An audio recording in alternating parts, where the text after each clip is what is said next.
প্রধান উপদেষ্টা ডক্টর মোহাম্মদ ইউনূসের এক অযথা কথার জেরে বাংলাদেশের পণ্য রপ্তানিকারকরা সরকারের হিসাবেই ২,০০০ কোটি টাকার লোকসানের ফেরে পড়তে যাচ্ছেন। বাংলাদেশের ট্রান্সশিপমেন্ট সুবিধাটি ভারত বাতিল করবার পর যদিও বা বাণিজ্য উপদেষ্টা বলেছিলেন যে তেমন কোনো অসুবিধায় বাংলাদেশ পড়বে না এবং বাংলাদেশ তেমন বেশি পণ্য ভারতের সড়কপথ ব্যবহার করে ভারতের বন্দর দিয়ে দেশে দেশে পাঠাতো না, কাজেই বাংলাদেশ বিকল্প পথ বের করে ফেলতে পারবে। এখন বাণিজ্য উপদেষ্টা নিজেই বলছেন যে ২,০০০ কোটি টাকার লোকসানে পড়তে যাচ্ছেন রপ্তানিকারকেরা। শুধুই কি টাকার লোকসান? রপ্তানিকারকরা কোন পথে এত বিপুল পরিমাণ পণ্য এখন পাঠাবেন সে সক্ষমতা কি রাতারাতি অর্জন করা কোনো সরকারের পক্ষে বা কোনো দেশের পক্ষে সম্ভব?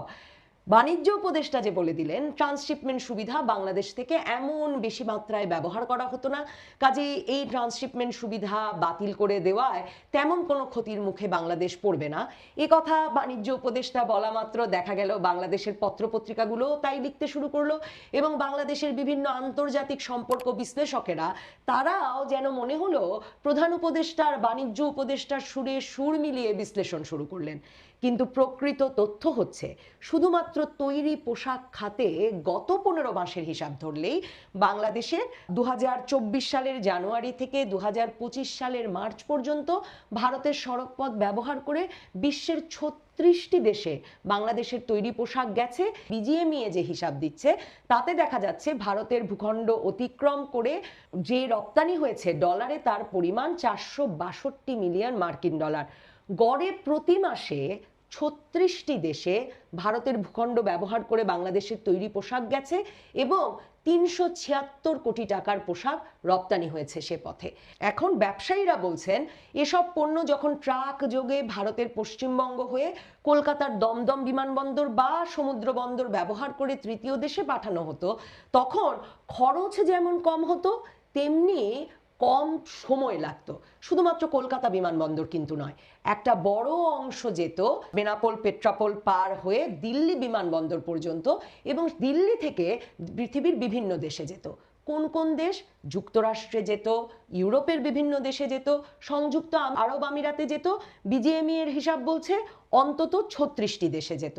এখন এই ৩৬টি দেশে পণ্য পরিবহনের সক্ষমতা অর্জনের উপায় নাকি বাংলাদেশ সরকার খুঁজে বের করছে, কাজে কোনো অসুবিধা নাকি পণ্য রপ্তানিকারকদের হবে না। ট্রান্সশিপমেন্ট সুবিধা ভারত বাতিল করা মাত্র বাণিজ্য উপদেষ্টা এমন কথা বলে দিলেন।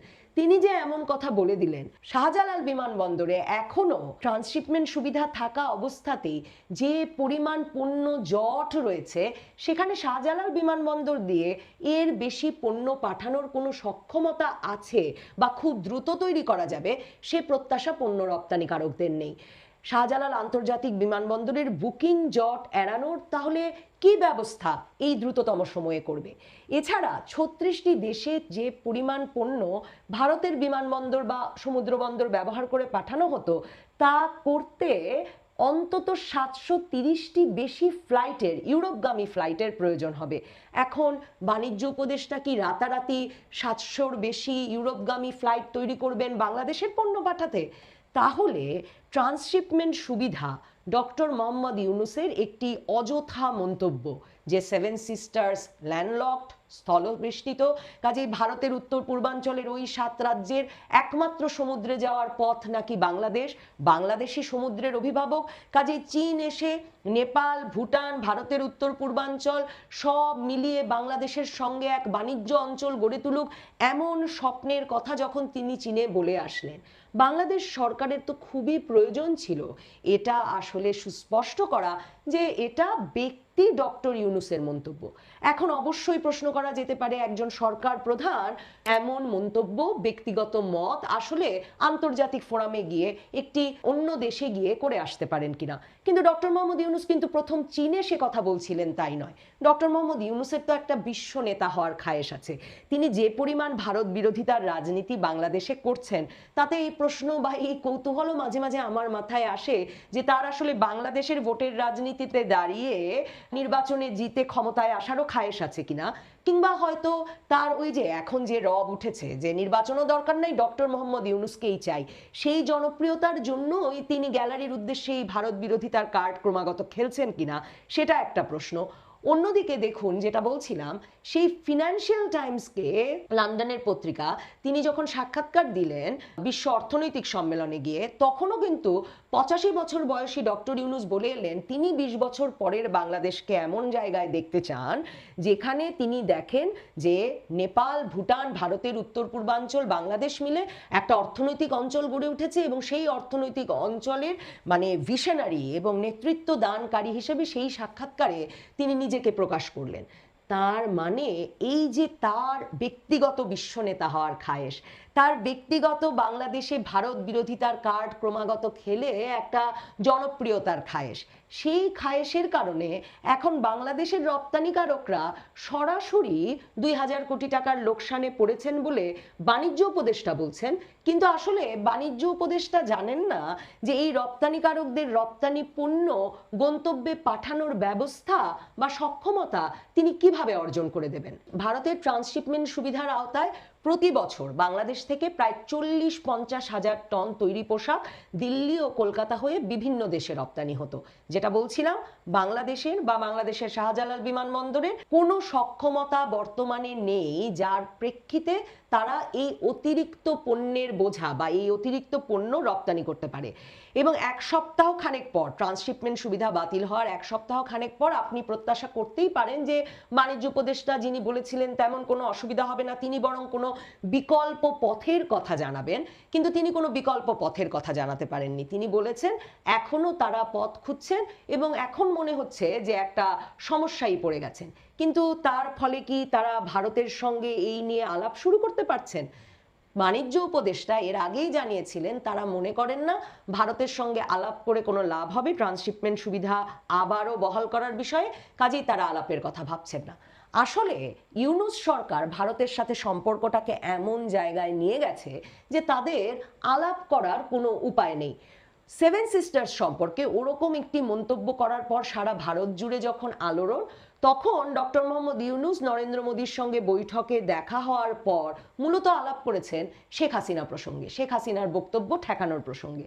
আর ভারতের নিরাপত্তা উপদেষ্টা, ভারতের সূত্র থেকে জানা যাচ্ছে, একতরফাভাবে বাংলাদেশকে কিছুক্ষণ ধরে বক্তৃতা দিয়েছেন যে কেন ডক্টর মোহাম্মদ ইউনূস সেভেন সিস্টার্সকে ল্যান্ডলকড বলে এমন মন্তব্য করলেন এবং তিনি তার পজিশন থেকে ব্যক্তিগত মন্তব্য করতে পারেন কিনা। কাজেই এমন অবস্থায় পরিস্থিতি দাঁড়িয়েছে এমন যে ভারতের সঙ্গে ট্রান্সশিপমেন্ট সুবিধা বাতিল নিয়ে কোনো আলাপ আলোচনাতে যাওয়ারও এখন আসলে বাংলাদেশ সরকারের সুযোগ নেই।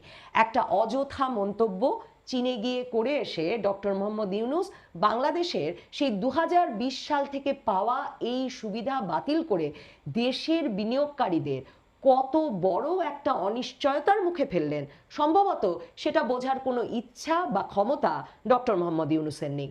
সমস্যা কিন্তু এখানেই শেষ নয়। ট্রান্সশিপমেন্ট সুবিধা বাতিল যে ভারত করেছে সেটি শুধুমাত্র এই কারণে যে ডক্টর মোহাম্মদ ইউনূসকে তারা একটা শিক্ষা দিতে চেয়েছে, শুধু তাই নয়।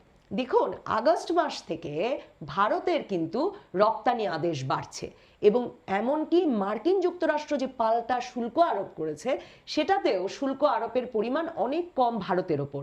কাজেই ধারণা করা যায় ভারতের তৈরি পোশাক রপ্তানির যে আদেশ, ক্রয়াদেশ, অর্ডার, তা ক্রমাগত বাড়বে এবং আগামীতে যুক্তরাষ্ট্রেও, যেখানে বাংলাদেশের সবচেয়ে বেশি পণ্য আমরা রপ্তানি করে থাকি, সেই দেশটি থেকেও অর্ডার ভারতে বাড়তে থাকবে। ভারতের রপ্তানিকারকরা, বিশেষ করে তৈরি পোশাক শিল্পের রপ্তানিকারকরা দীর্ঘ সময় ধরে বলে আসছিলেন যে তাদের বিমানবন্দরে জট তৈরি করে কেন তাদের প্রতিযোগী দেশ বাংলাদেশের তৈরি পোশাক শিল্প রপ্তানিকারকদেরকে বিমানবন্দর ব্যবহার করে স্পেন, ইউরোপের বিভিন্ন দেশ, যুক্তরাষ্ট্র, সংযুক্ত আরব আমিরাতে কেন পণ্য পাঠাতে দেওয়া হয়। এর ফলে তাদের প্রতিযোগিতা বাধাগ্রস্ত হচ্ছে। কাজেই ভারতের পণ্য আরো বেশি প্রতিযোগিতাপূর্ণ করে তুলতে বাংলাদেশের এই ট্রান্সশিপমেন্ট সুবিধা বাতিলের সিদ্ধান্ত নিল, সেটাও আমাদের মাথায় রাখতে হবে। তার মানে ভারতের ট্রান্সশিপমেন্ট সুবিধা বাতিল হওয়ার মাধ্যমে বাংলাদেশের পণ্য রপ্তানিকারকরা একদিকে যেমন কিভাবে পণ্য রপ্তানি করবেন তা নিয়ে অনিশ্চয়তায় পড়লেন, তাদের খরচ এবং সময় বাড়ছে, অন্যদিকে ভারতের জন্য পণ্য রপ্তানি সহজতর হলো, তাদের বন্দরগুলোতে জট কমলো এবং তারা আরো প্রতিযোগিতাপূর্ণ দরে বাংলাদেশের তুলনায় এখন থেকে পণ্য রপ্তানি করতে পারবে ইউরোপ, আমেরিকা, মধ্যপ্রাচ্য সহ পৃথিবীর বিভিন্ন দেশে। এর ফলে ভারতের রপ্তানি যে বৃদ্ধি পাবে সেটাও বোধহয় এখনই বলে নেওয়া যায়। আর বাংলাদেশের রপ্তানিকারকরা যে ভারতের সঙ্গে প্রতিযোগিতায় টিকে থাকতে আরও হিমশিম খাবেন সেটাও বোধহয় বলে দেওয়া যায়। সরকার প্রধানের অবিবেচক একটি মন্তব্য একটি দেশের ব্যবসা বাণিজ্য রপ্তানিকে কিভাবে সরাসরি ক্ষতিগ্রস্ত করতে পারে এবং দুদেশের মানে দুটো প্রতিবেশী দেশের মধ্যেকার সম্পর্ককে দীর্ঘমেয়াদে কিভাবে ক্ষতিগ্রস্ত করতে পারে, কিভাবে একটি শুল্কমুক্ত সুবিধা যেটা বাংলাদেশের রপ্তানিকারকরা পেয়ে আসছিলেন ভারতের সড়কপথ ব্যবহার করে, সে দেশের বন্দর ব্যবহার করে তৃতীয় দেশের রপ্তানির, এমন একটি সুবিধা অনির্দিষ্টকালের জন্য বন্ধ হয়ে যেতে পারে, তার একটা উদাহরণ হিসেবে থাকবে ডক্টর ইউনূসের 7 সিস্টার্স মন্তব্য। দর্শক, সম্পূর্ণ ভিডিওটি দেখলেন, আশা করি বিষয়টি বুঝতে পেরেছেন। এ নিয়ে আপনার গুরুত্বপূর্ণ মন্তব্যটি অবশ্যই কমেন্ট বক্সে জানিয়ে দিবেন। ধন্যবাদ।